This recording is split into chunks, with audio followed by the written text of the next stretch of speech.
ना पहचाना हुआ स्टोरी हम लोग बहुत बार हम लोग सुन चुके, बहुत बार। ये शायद आप लोग भी सुन चुके, जानते हो। ये नया नहीं है, बहुत ही अनोखा है। स्टोरी इस रीति से लिखा हुआ रहता है, वहाँ जैसे हम लोग डूब जाते हैं। जैसे अभी हम बहुत कुछ उस रीति से नहीं बोल पाएंगे, इसलिए इसके लिए पहले हम क्षमा मांगते हैं।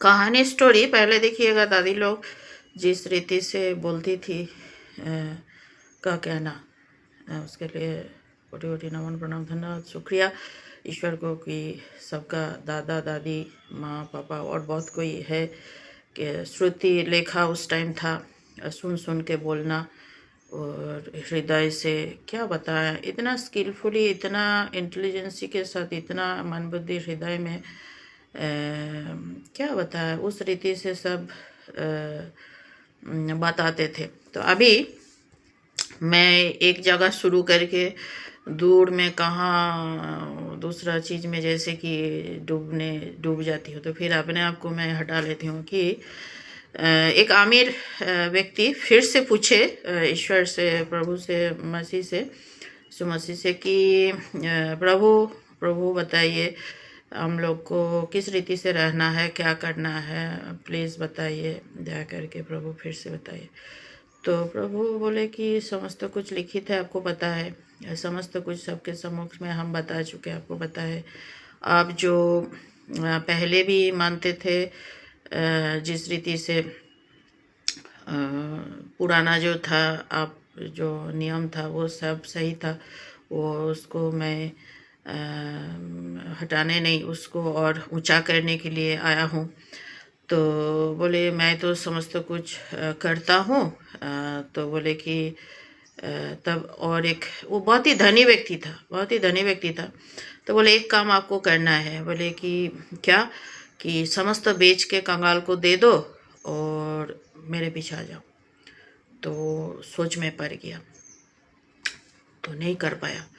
तो इस रीति से हम लोग संसार में अपने आप को पाते हैं, ईश्वर सम्मुख में रहते हैं, उसके बावजूद भी हम लोग हाथ छोड़ देते हैं, हाथ पकड़ ही नहीं पाते हैं, क्योंकि वहाँ प्रभु मुख्य नहीं बनते हैं, संपदा मुख्य बनता है। तो आज सबके लिए प्रेयर है, अगर प्रभु मिले तो हाथ मत छोड़िएगा। संपदा प्रभु से ज़्यादा संपदा, परमार्थ से ज़्यादा संपदा और कुछ हो नहीं सकता है। आपको स्वर्ग, परमार्थ, जिंदगी भर का कर्म, ये सब भूले नहीं। जो सबसे महंगा चीज़ है परमार्थ, ईश्वर परमेश्वर बोले कि सब दे दो गरीब को और मेरे पीछे आ जाओ। तो नहीं कर पाया। तो एक जगह में लिखा है, हम लोग गुरु से भी पढ़े थे, पहले भी पढ़े थे कि सुई के अंदर में से अगर जैसे कि एक हाथी को घुसाना जैसे नामुमकिन है, उस रीति से हम लोग प्रयास करते हैं कि एक बहुत ही धनी व्यक्ति को वहाँ अध्यात्म में लाने का जो प्रयास है वो इक्वल है, सेम है, नहीं आता है, नहीं आ पाता है, नहीं आएगा, कभी भी नहीं आएगा।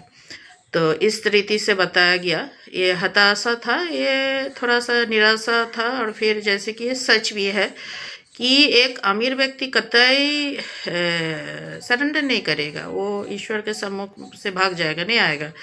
और उसका तुलना इस स्थिति से किया गया कि वो सुई में जैसे कि हम लोग हाथी को घुसाते हैं, वो प्रयास अनंत तक जारी रहेगा, कभी घुसेगा नहीं, घुसेगा। तो उसका वो वहाँ लिखित है, ज्ञानी गुनी सब संत मुनि लोग बताए, खुद बताए कि इस तरह से तुलना किया गया। तो मेरा प्रेयर है कि ये सब दिन के लिए सच ना हो। परमार्थ के ओर हाथ बढ़ाने से बड़ी चीज़ और कुछ नहीं है। दूसरा दुनिया से आके ईश्वर आपको संभालने के लिए आगे आ रहे हैं, तो वहाँ संसार में आप देख रहे हो कैसे लड़ाई हो रहा, कुछ नहीं बचा, कौन धनी गरीब क्या है कुछ समझ में नहीं आ रहा।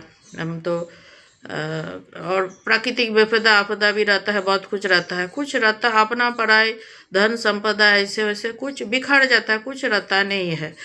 तो हमेशा जैसे अभी स्वामी जी का बात स्वामी विवेकानंद उन्होंने क्या बोले थे, ऐसे जियो कि कल तुमको उठ के जाना पड़ेगा।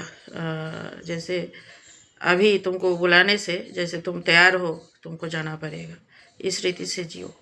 तो हर कोई घुमा फिरा के दूसरा रीति से किस ढंग से हम लोग को ज्ञान दे के गए, ये मैं अपने आप को जगा रही हूँ, मैं आपको बता रही हूँ। ये तो तय माना है कि दूसरों को ज्ञान मत दो, है ना। तो अपने आप को जगा रही हूँ इस वीडियो के थ्रू, अपने बक रही हूँ, अपने आप को सुना रही हूँ कि सही में ऐसे होना चाहिए, क्योंकि परमार्थ महापुरुष लोग ऐसे बताए हैं। हम लोग कौन है, नगण्य मनुष्य, संसार में जकड़ा हुआ, बेतु के बाद में जुड़ जाते हैं। जो सही नहीं है उस चीज़ में हम लोग फंस जाते हैं, दिमाग काम नहीं करता, लगता है अरे यही सही है।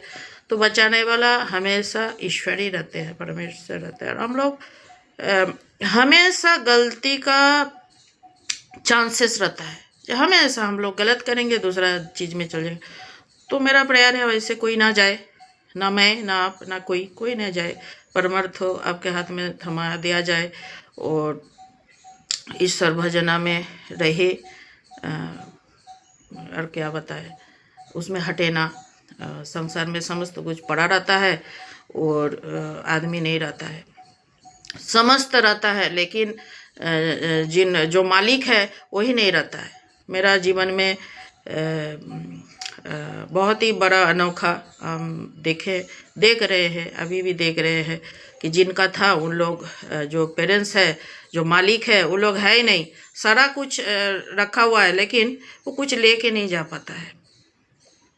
तो अगर आप कुछ आध्यात्मिक धन भी आप जमा किए, उसको भी किसी को हैंड ओवर करके आपको जाना पड़ेगा। ये सच हम भूले ना। तो कुछ भी लेके आपको वहाँ अलाउ नहीं किया जाता है कि आप ले चलो।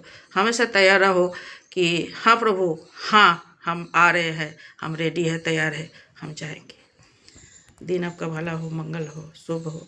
मैं जागते रहूँ, दूसरों को जगाऊँ, होशियार बनो और आप भी सेम रीति से, अलग कुछ ना हो।